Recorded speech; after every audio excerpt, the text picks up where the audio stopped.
Wesley, Uh-huh. want to talk about Dune? Yeah, sure. Now we're only going to talk about the two new movies because I haven't seen Okay. the older Well, movies. you're going to be talking about the two new movies. I'll be talking about the two new movies and the book Oh yeah, because because I've read the book. you've read the Well, the first book. yeah. So yeah, we're just going to talk about the new movies. I haven't seen the old ones, so I Yeah. haven't. So I can't form my opinion on those ones. We can't Yeah. talk about those ones, but we're just going to talk about the new ones that have came out. And with that just being said, let's begin. So I think when I first saw, like, I knew what Dune was Yeah. before the new movie came out, like part one. Like, I knew it was like, oh, it's like a desert planet. There's giant worms. I think that was like one thing I knew going into this Yeah. movie. There was I knew giant there was a worms. desert planet. People live on the desert planet. Yeah, Sandworms. There's spice. That's yeah. why. That's why I And knew. I have seen videos of this guy riding a worm and like it just jumps out of the Yeah. sand. Like I knew that going in because I was like, okay, that's the original. But I don't know why I never saw the original before I saw the new one. So I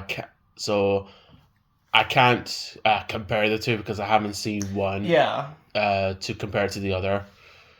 But I remember like back in must have been 2021, the first Yeah. that It must the have part been. one came Yeah. out, and I saw the trailer and it looked like a fun, interesting sci-fi movie. Yeah. And I don't know why I never saw the original, but saw this one first. And going in, I was like, okay, let me see what it's all about. And when I saw it, I was actually impressed how much I liked it. Yeah, for some reason I don't know why, but this is very out of character for me. Like comparing Dune to Star Wars because Star Wars was It is a similar thing. Like they're both desert planets. yeah, They it both have was wise. yeah. Like they both got like the chosen one hero. But I always found myself liking the politics in Dune a lot more than the politics in Star Wars. Yeah, Yeah. but Dune is one that we've just been fascinated with. Yes. I mean, that's only because of the new movies. Mm-hmm. With Chalamet. Jal- Is it Timothy Chalamet? Timothy Chalamet, I'm probably yeah. butchering that I'm name. probably butchering the name. He's becoming quite popular Yeah, yes. lately with there's like an aftershave advert I saw him in it with Wonka, and there's rumors that he's gonna play Harry Osborn in the new Spider-Man movie. Okay. Um, but like watching this movie, I was like, okay, I knew going in that this was gonna be a part one Mm-hmm. because I've heard the book is huge. Actually, I've heard the books are huge. Yes, there's like 6 books. Yeah, and the first movie was really good. Like I love the technology. Yes. Especially like the spice harvesters and the ornithopters. The ornithopters were like the popular ships. Yeah. Which, by the way, ornithopter is a real-life term to describe any helicopter-like vehicle that uses flapping wings. Ah, okay. Yeah, so it's a real thing. Um, but like some of the action scenes are pretty good. Like Yeah. the attack on the temple in part one, Mm-hmm. where it's Yes. like this silent assassination invasion, Yeah. and everyone just gets wiped out, and then Where it's like Paul Atreides, Yeah. his mother. yeah, the Benny Paul Atreides and his mother escaped, as well as Jason Momoa's character. Jason Momoa's character. I've got it right here on my phone because I'm shit with names. I'm not very Duncan, Idaho. Yeah. Yeah. Jason Momoa, he was a badass. Jason- He was no, I love Jason how Momoa's character died defending them from Yeah. the Sardaukar. Yeah, the Sardaukar. Okay. Yeah, because in the attack of them, they're attacked by 2 houses, the Sardaukar, and they're attacked by the Harkonnens, which are teaming up together. Yeah. Okay. And I do like it how they explain, like, because of their technology, if you use a laser gun and shoot a shield, you and the person you shot with the shield both blow up. So it's a very unique way of saying most of the combat is with like close range weapons, hand to like hand, like yeah, hand like to hand to hand. hand. And I Yeah, absolutely love the idea, like they're specifically trained to be like once they like go in for an attack, before they hit you, they slow down a bit so they can phase through the shield. And it's just like yeah. even the combat is very precise and sophisticated. You know what I mean? It's Because I very think specific. because Paul Atreides does a training. I think he does it with Josh Brolin's character Gurney. Gurney, and they do like a hand to hand Yeah. combat, and you do see like when it gets to too close, it turns red. Yes. But there's like a scene in the second part, which is one of my favorite scenes. I was about to say the part 2 is the one I've actually seen in cinema. That was the first one you saw. And then I had to go back to watch part 1.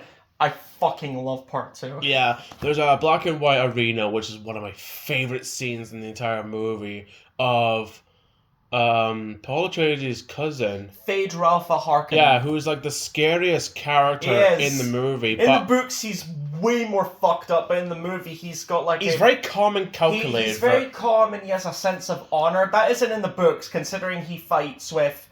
I think he's got a poison knife in the book. He's got 2 blades. One is normal and one is poisoned. So he wears a white glove so he can hold the poison blade. But while he's fighting someone, he says to them, "You're keeping my glove hand away because it's poisoned. But is my glove hand the one with the poison?" So he doesn't actually keep the poison blade in his glove hand. He just does that to fuck with people. Yeah.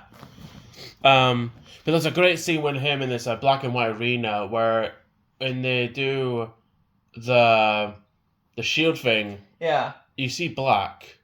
Yeah. Yeah. And that was a great scene. Like that, I don't know how that's possible.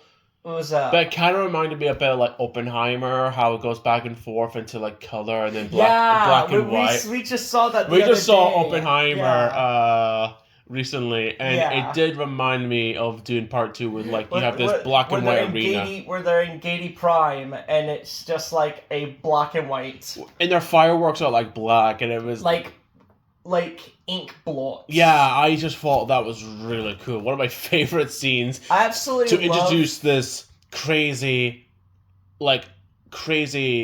nephew, because it's nephew of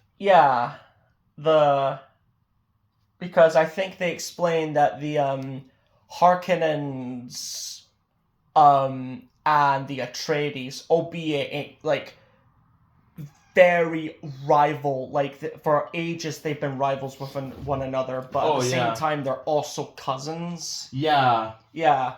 But I just love it how in the book and in the movie, Gaiety Prime is described as like this smoggy factory, like you know, like this massive factory pollution planet, and it is pretty cool. Because their whole bit is industrialism.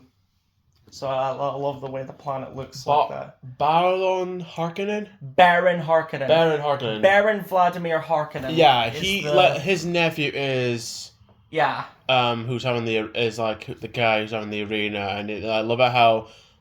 What was it, like 3 prisoners that get drugged? Yeah. But there's one that's not. There's one that isn't, and he's just like, "Oh, so this was your plan." And he's like, "Show me who you are. Happy birthday, cousin." Yeah. No, happy birthday, dear nephew. And then he, just to show the people, like, what kind of person he is, he announces, like, "You see this shield? I'm not using it." And one thing I do like, which this pisses me off about gladiator fights, is when he's fighting the guy and like the weird black creatures like stab him, he's like, "Get back, he's mine!" Which I do love. If you have like this power hungry guy who loves to fight, why the fuck would you send in a bunch of people to help weaken the guy he's fighting? Just let him do his thing, let him kill. But I know it's I know it's like with the shield they have, it's like when that scene it was black. Yeah, because different in lighting, color it was red. Yeah. And going back to Jason Momoa's character, I mean, like it's crazy how Paul Atreides' mentors is pretty much his mother, Yeah.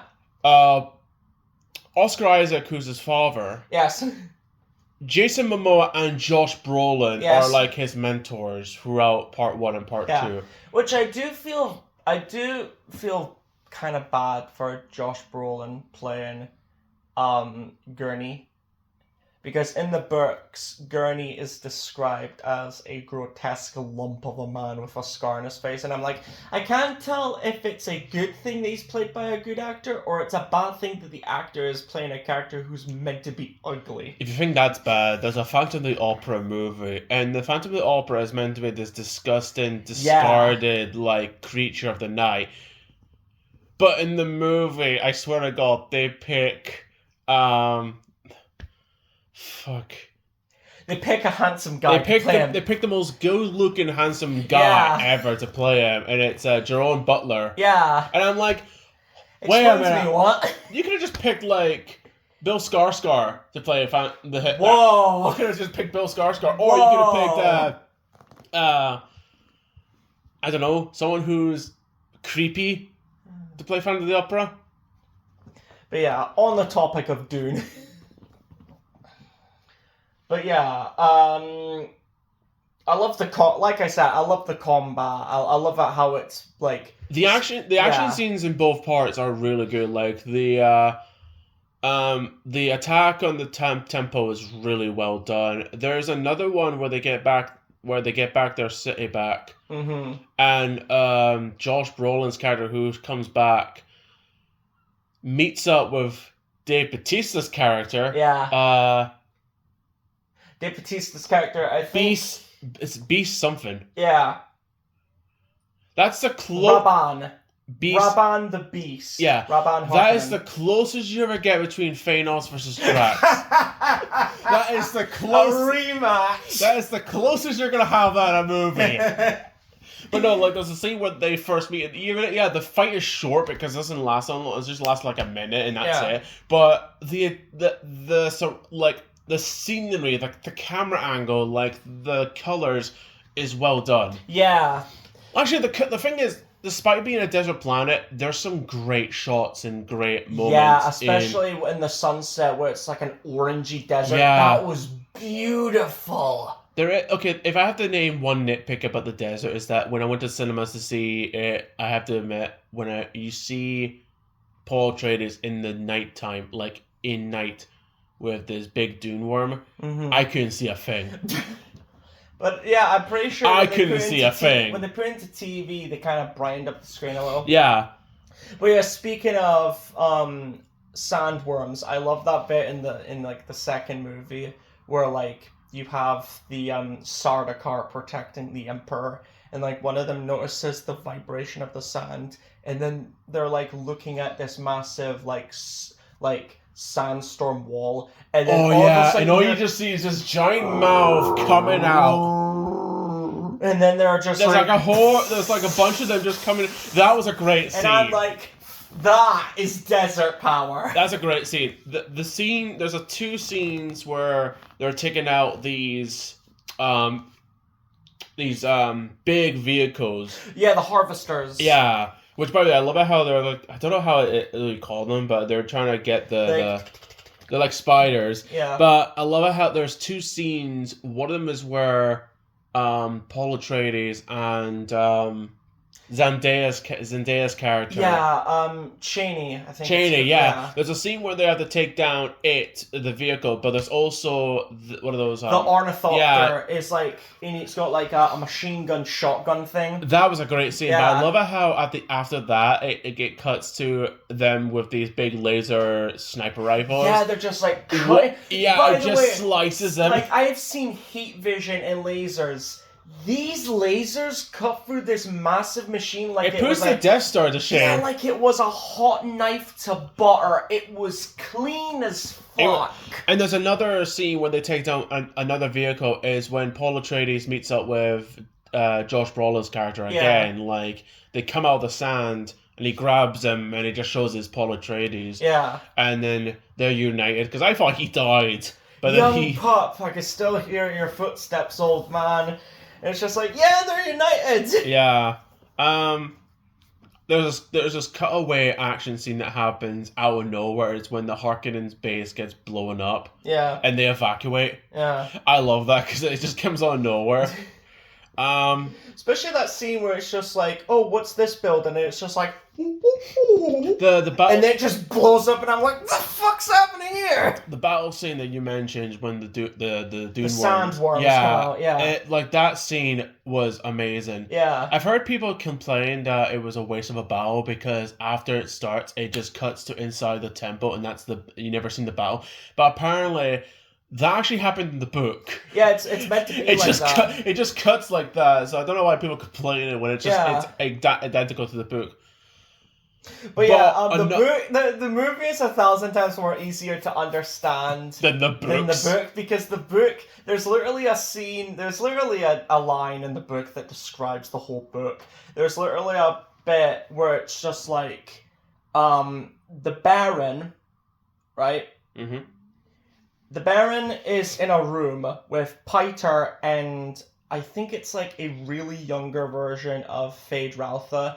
And when he tries to teach him how to like be a politician, he says, listen, Feyd, listen to the plans within plans within plans. And I'm like, that's the best way to describe the book. Plans within plans within plans. Because there's like plot, and then there's like, but behind that, there's a sneaky little plan. And underneath that, there's a sneaky little plan. And underneath that, it's just like, just go to the assassination, please.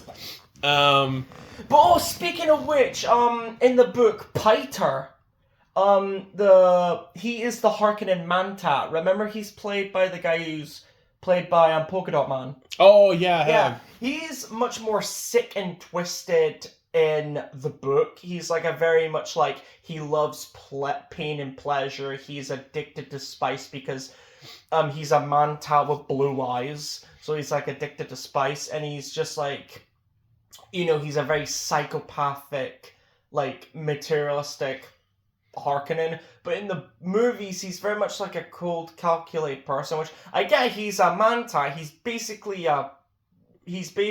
like a man with the intelligence of a supercomputer, but still, he's kind of a psychopath in the book. Yeah. So it's kind of weird to see him cold and calculated. Another great action scene is where Paul Atreides finally meets his cousin. Yeah. And it's like, okay, I love fight scenes that have music. For example, Duel of the Fates is one of the best. It's one of the best songs to have in any fight. You could play that in the scene of Gladiator, or you could play that in any martial art movie, and that'll be great. Yeah. The final Harry Potter movie, Harry Potter versus Voldemort, like the music is intense. Yes.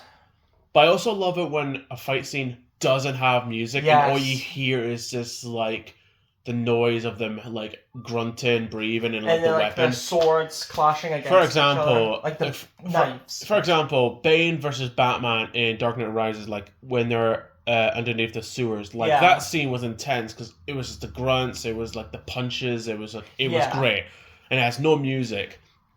This one, you have two guys with great skills, like they were trained by two different sides, and they've been trained. One is code and calculated. The other one has just became a leader. Yeah. Like after he took the blue stuff, he took demands. The liquid of life, I believe it's called, the water of life. It's like the blood of a drowned baby sandworm. Yeah. But if you drink this might keep you alive, but it might kill you. But make sure you don't have a baby inside you, because that'll... Yeah, many people have tried and failed. Many men have tried and failed to do this. Oh, no. Many men have tried and died. Oh, that's useful to know.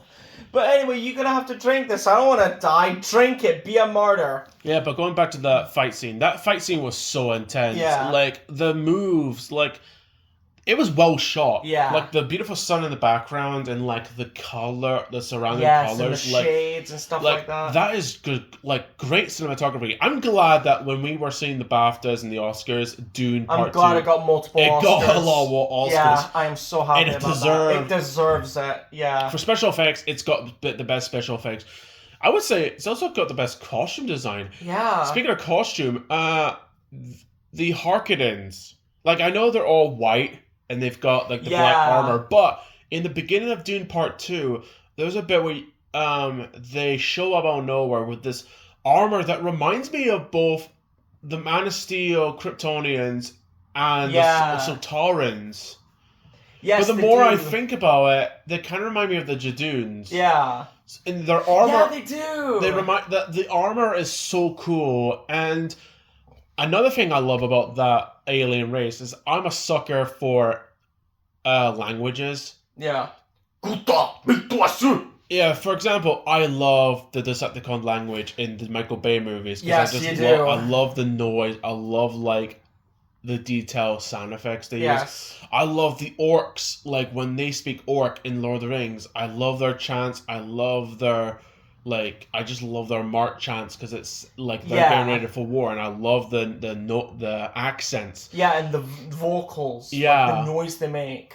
Like especially Azog the Devourer. Like he had some the orc language he had was so good. But hearing Harkonnens talk. Oh my god! Especially the scene when they announce the champion of the arena and they announced who's going to be in the... And they, for some reason in the background they have this Hans Zimmer. The music's great. The music's great. Yeah. But their language is I love languages from sci-fi because it kind of sounds interesting to me. It does, yeah. It actually sounds smooth. It just sounds interesting on the ears. Yeah, it does. But the music is so good. Yeah, speaking of costume design, the Fremen still suits. You know the costumes they have to wear so all the moisture doesn't seep from their body. Yeah. Yeah, I just... Oh, but by the way, even in the book and in the movie, the amount of detail they get to, I don't think they explain as much in the movie, but in the book they explain those have to be tight, that has to wrap around your ankles, that has to be like this for you to breathe, that has to be like that has to be like that, and in the books they explain if it's suited correctly, you will lose a thimble of water a day. And it's just that's so fucking amazing how these guys are they're obsessed. They're water is so pure to them that they've created suits that stop you from sweating as much. And even in the book, there's a scene where there's a handmaiden that the Bene Gesserit woman has. And there's a bit where it's just oh, do you know what this knife is? It's a maker. Ah! You know, that scene. And there's a bit where it's just oh, my culture means the first time it's sheathed, it has to draw blood. And so she just gives the handmaiden a little prick, on her chest. And when she removes the blade, it oxidized, it coagulated really quickly. That's so fucking, they've evolved, blood, what, liquid to them. Moisture is so precious, even when they bleed, they don't bleed that much to save moisture. And even, you know that scene where they kill the Harkonnens and they're draining their blood? Yeah. And the moisture from pus, urine, sweat, saliva, it is just all moisture collected. I forgot his name, but he plays the villain in Skyfall. I forgot his name. Stilgar. Yeah. He gives a tour guide to Paul Trage's mother. Yeah. The water and not a single sweat shall be wasted. Yeah. And he literally he literally takes her tears and eats it, and it's just no, don't waste your moisture on the dead. I love how he was also concerned, not for her safety, but the fact that she vomits. Yeah, don't vomit, it'll waste moisture. Don't fuck's sake. Yeah.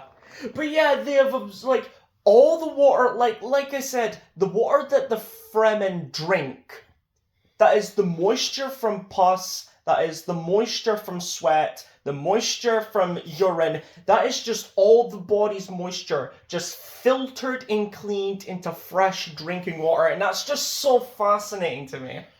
The world building in this universe is fucking amazing. But yeah, like the action, like the music, the action scenes, like everything about like the Dune. And the thing is, I've never read the book, Yeah. so I'm not those people who are gonna be like, oh, that never happened in the book. Oh, that's never happened in the book. And like, I don't want to be that kind of person. Yeah. I just want to enjoy something that's entertaining. Absolutely. But there's also intense moments, like for example, like the beginning of part 2 when you have the Harkonnen show up and you have like Paul Atreides and his mother hiding. Yes. Like that got intense. There's an intense moment where Paul Atreides' room is got a bug. Yeah. There's like this wee insect that's got a dart, like a needle that's supposed to kill it's Paul Atreides. It's an assassination device. In the book, it's described as a slithering piece of metal. But it's just a fly in the movie. It's just a fly, and it's in the book, and I think in the movie they described like the assassination device. It can be controlled by someone, but it has a range over how it can be controlled. So they basically hint that one of their friends or someone among their ranks might be a spy. Yeah. And of course, and anyone who reads the book know it's Yui. Yeah, it's the Doctor Yui, and he's got special enhancements that make it impossible for him to like attack anyone or tell a lie or be violent to anyone. But they've realized with enough persuasion, knowing the Harkonnens, that means torture, they can actually remove that from someone. Yeah. Yeah, knowing the Harkonnens, when they say persuasion, it means torture. Another intense scene that I love is where his Paul Atreides' final test is to get a Doom worm. Yes. And I love how what's his name? Stilgar, yeah. Stilgar tells him, don't go for the big one. Don't get a big one. But for some reason, seriously, don't go for the big one. Yeah. But when he puts that device on, the thumper, yeah, and it's he just alerts hey, not that big. Hey, not that big. He's the chosen one. He has to get the big one. Yeah, and I love it how in the movie, I'm not complaining because this is fucking funny to me. In the movie, it's just like, whoa. Not that big, and when they see him riding, it's just like, yes, he did it! He rode the worm! But in the book, it's just like, Paul Atreides is looking triumphant riding the worm, and Stilgar says, you look happy! You shouldn't! I've seen 10-year-olds do a better job than you have! And it's just like, thanks for the encouragement. Thanks for the courage. Yeah, thanks for the motivation, Stilgar. Yeah. It's cool to see them ride those things. Yeah. Like when they have the hooks and they're just like riding them, but I love how they take the entire village onto them. There's even a tent with the mother and the pregnant baby. Yeah. Which, by the way, she kind of annoyed me. Because all she did was like, yes, my child. Your brother will be the chosen one. Yes, my child. From Deadpool and Wolverine. Yes, my child. Yes, my child. And it's like, the prophecies told it. I'm like, oh, no, I don't like prophecies. Because it's like, oh, you have to do this and do that. You have to do this. And I'm like, oh, shut up. I want to make my own story. I want to make my own story. You can't. You must follow the prophecy. I have to answer my questions 3. She kind of annoyed me because it was just like, she just looked very bland and straightforward. She's a Bene Gesserit. They all look like that. Especially the Reverend Mother. What was that like? It's just like, you dismiss my mother in her own house like some wench. Come here, sit down. And it's just, the Reverend Mother is I don't know if you actually would say she's a villain. but by God, she could She acts like one, yeah. She acts like Professor Professor Umbridge from Harry Potter. Yeah. Like, she's just like this evil old woman. The woman that plays her, she plays it really well. She does, yeah. There's a scene like I know I'm saying this name a lot, but intense. There's a tense scene where I think you mentioned it was like. Put your hand in the box. Put your hand in the box. What's in the box? Pain. He's also got a gunjaba. There's a needle. I love how she uses the voice and he's like, "How dare you use the voice? Be silent." And I love that bit. Like the next. Oh time yeah, they the next time they meet. Silence. What you're about to do, apologize is silence. Abomination. I love that scene. No, even Paul's mother has just got like a smug look on her face, like, yeah, shut up, bitch. I've actually seen the comparison of both the original and the new movie, and when I saw the original that clip, I was like, wait, Paul Atreides is played by Luce's father from Fallout? Yeah. Wait, what? Yeah. And the villain from the live action Flintstones movie. But there's a bit where I was seeing the comparison of the two of those, the silence. Yeah. And I have to say, the new one sounded more louder. Yeah. It sounded more epic. It sounded a lot more aggressive as well. Yeah. And no disrespect to the original actor, because I'm sure he did a great job in the original movie, but I feel like the guy who played Paul Atreides in the new movie, I think he did a better job. Yeah. Timothy. I know it's an unfair comparison since I've only seen the new movies more than and I haven't seen the older movies. Yeah, but Timothy did a great fucking job. When you think of Dune, you're gonna think of him. Chalamet! Oh, from the Oscars when Adam Sandler is just like Chalamet! Just gives him a hug. Conan's like, "Can you leave?" Fine. But yeah, the Reverend Mother is like the actress has done a great job. Yeah, absolutely. The character was well. Which is more I can say about the Emperor. Stick your hand in the Dune popcorn bucket. What's inside of it? Lube. Sticks his hand in it. Oh,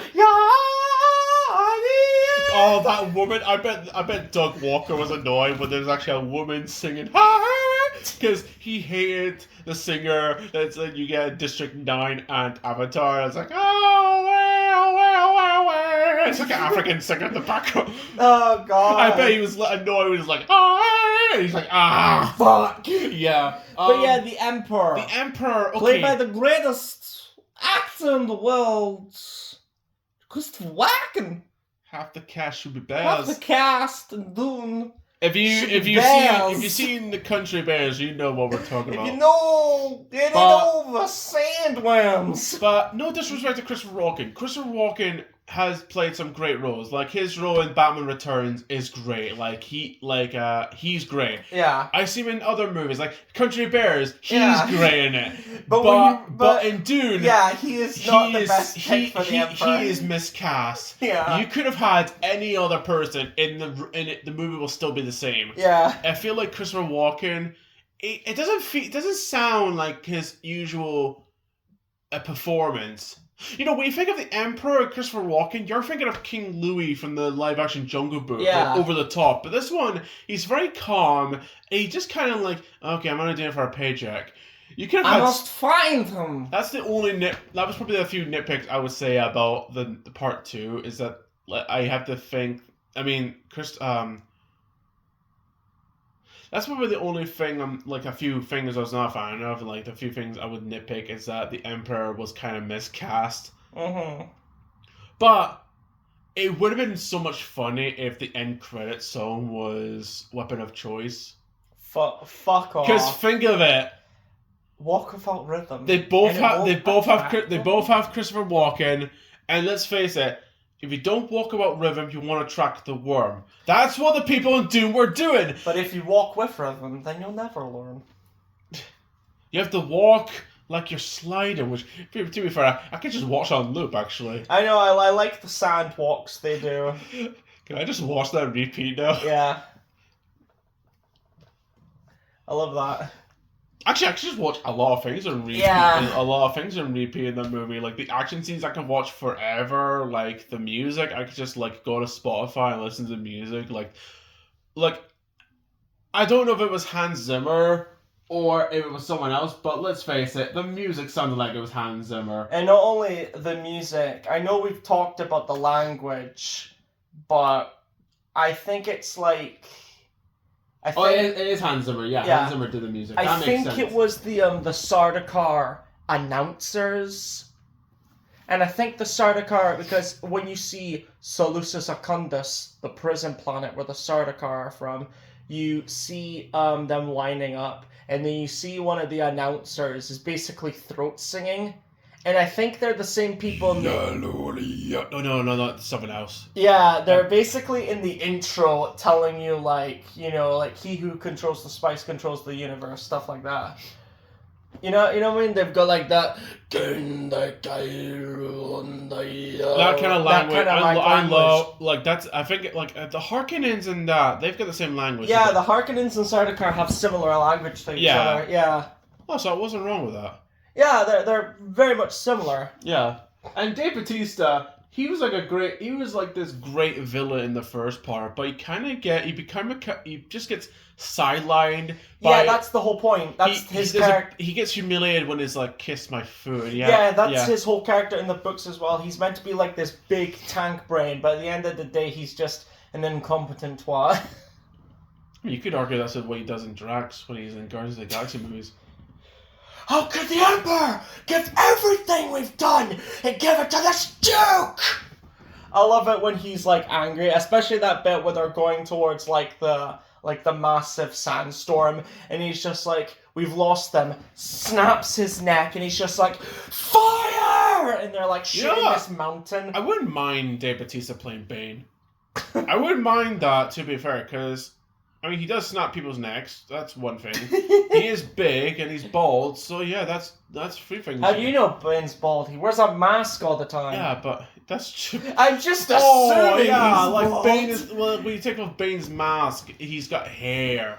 Yeah, how do you know he's not got luscious locks? You don't. That's the point.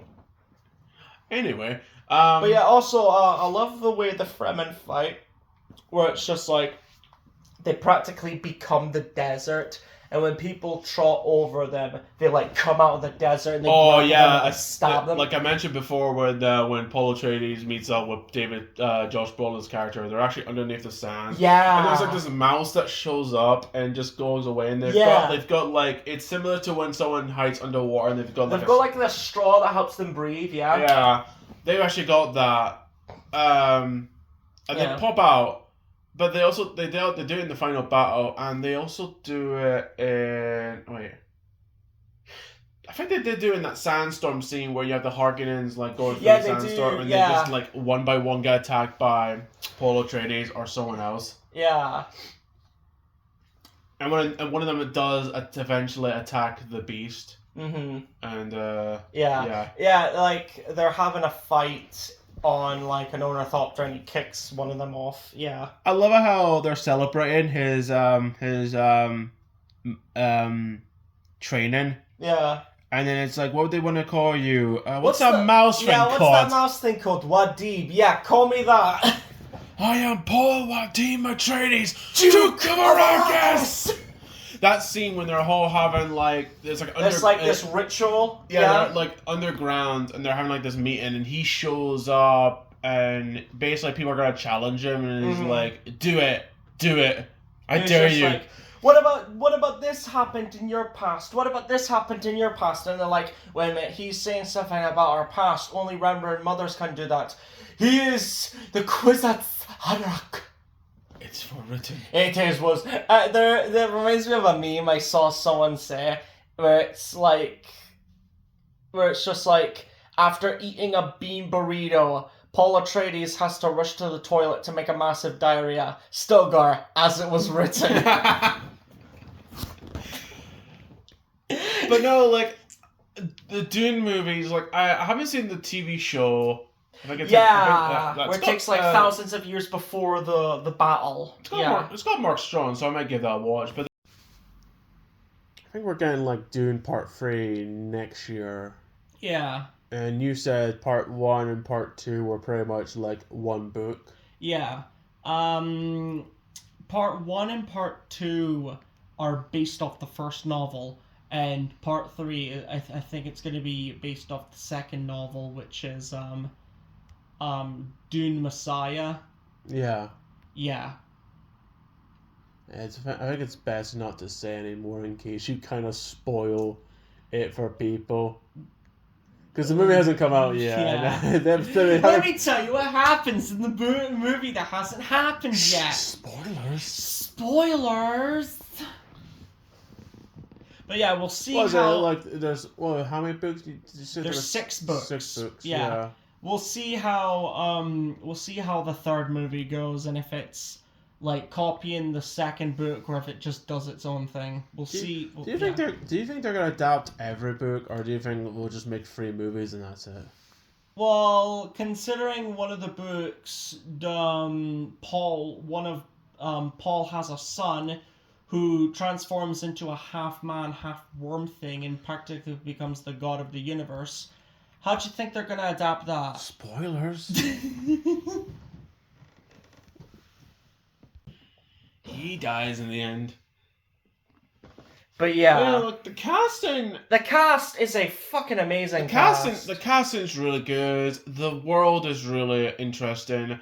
I get like nowadays people like you cannot go anywhere without being like memed on and like people talking about like control the spice, control this universe, control the spice, control the universe. The spice must flow. What was that from again? It was from Legends of Avantris. It's like a D&D kind of thing, but there's like an episode where they just take the piss and it's just like, I guess, and it's like Chuckles the clown. It's like, I can smell the spice melange in my little heart-shaped pumps, and then he's just like, I must not fear. Fear is the mind killer. Fear is the little death that brings total obliteration. I'll allow it to pass in me and through me, and when it has gone past, I shall turn the inner eye to see its path.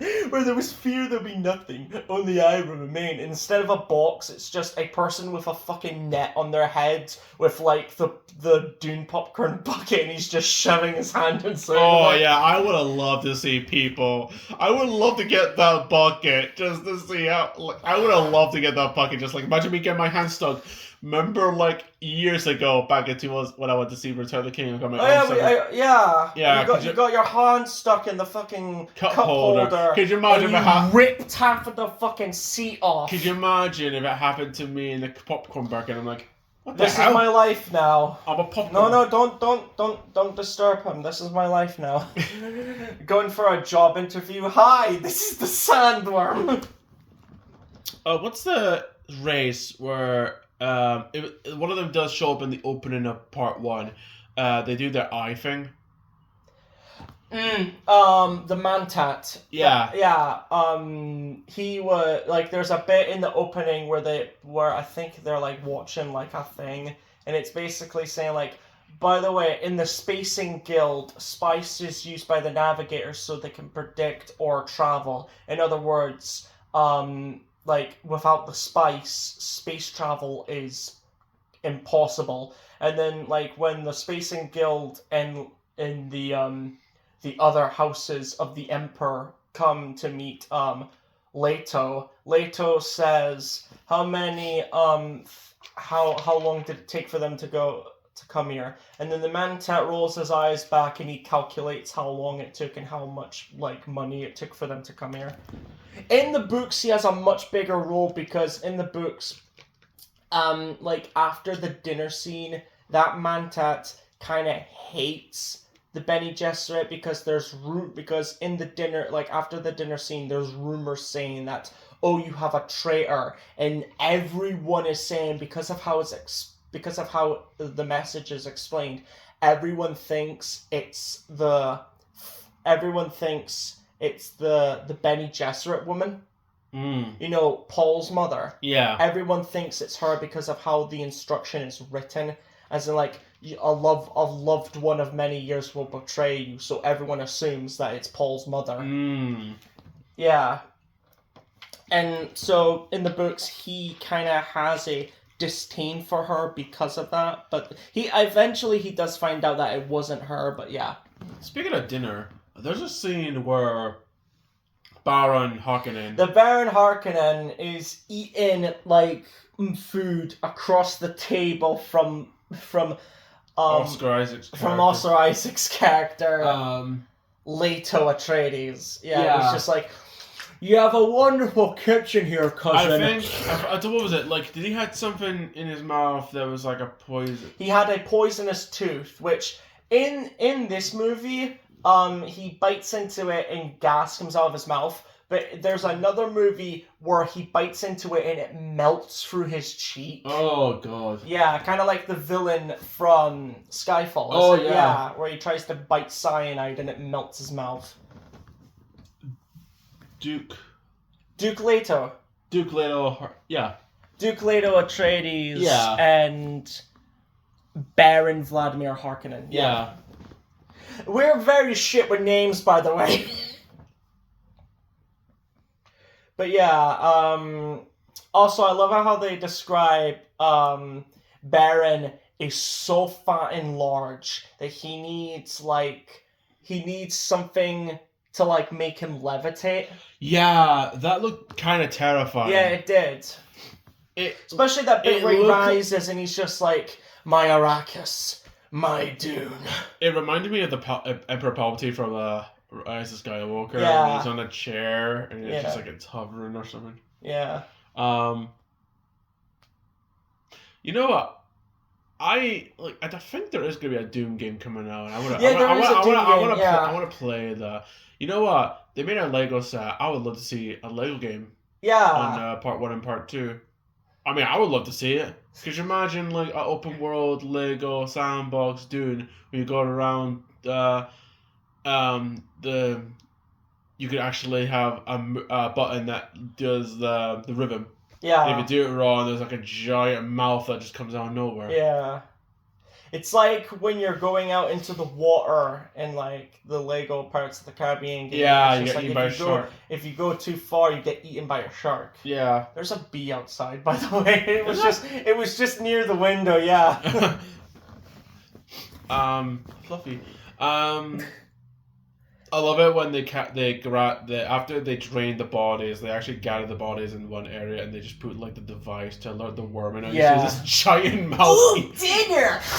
Yeah, it's like the Sarlacc pit. Yeah.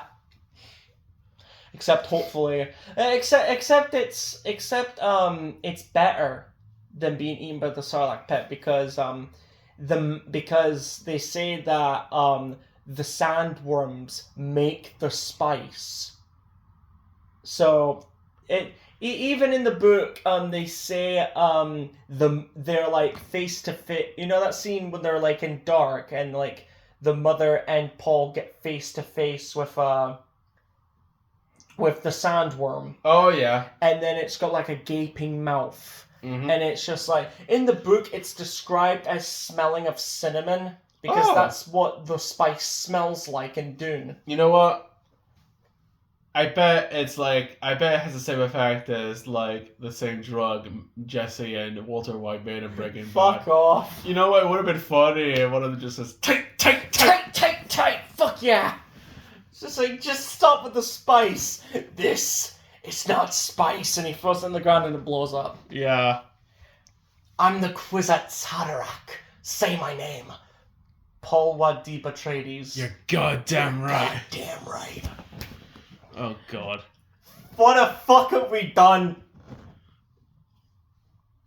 What the fuck have we done?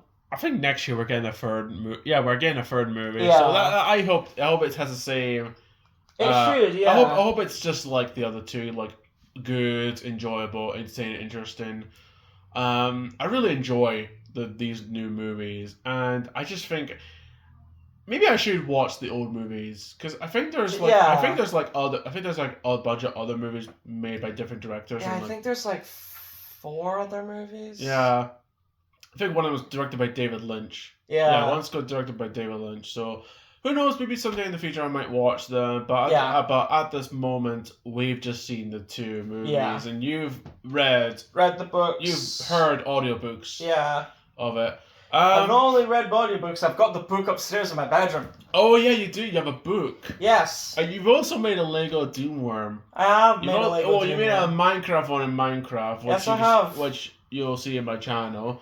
And you've also made the Dune Worm. Yeah. Which was actually pretty cool. I've also got like a little micro one because I make like these little like micro like these Play little tiny sets. buildings, yeah. Oh, Of like scenes. iconic scenes from the thing. Oh, so yeah. it's just like a tiny little worm, and it's just like in the corner. It's my best interpretation of Paul. Yeah. So yeah. Nothing much to say. Nothing Like, much. add... This is a very short video. Yeah. Yeah. Well, it's not a short video, Well, but it's shorter than our previous. Yeah, shorter than we expected it to be. So yeah. Let us know what you think of the video. Let us know what your favorite Dune movie is. Let us know like what your favorite scenes. Like, what's your favorite? Like, which side do you like? Do you like the Atreides or do you like the Harkonnens or like which like what's your favorite moments? Yeah. And with that being said. May thy knife chip and shatter. Fuck Fuck off.